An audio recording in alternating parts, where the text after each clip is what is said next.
तर बघा येतोय की नाही असा खुळखुळा आवाज. तर बरेच असे पारंपरिक पदार्थ की नाही आमची आजी बनवायचे आणि त्याची नावं सुद्धा मला आता आठवत नाहीत. तर आईला फोन करून विचारलं, ते बघ गव्हाच्या पिठात दही घालून मोठी आहे, काय बनवायची ग?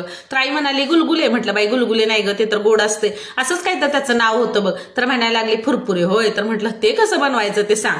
तर एक वाटी बघा गव्हाचं पीठ घ्यायचं, त्याच्यात 4 चमचे दही घालायचं, सगळं चांगलं मिक्स करायचं आणि पाणी घालून आपण भज्याला जसं पीठ भिजवतो की नाही तसं पीठ भिजवून घ्यायचं आणि मग ते झाकून ठेवायचं बघा 3 ते 4 तास. आता 3-4 तासानंतर की नाही पीठ जरासं फुलतं बघा.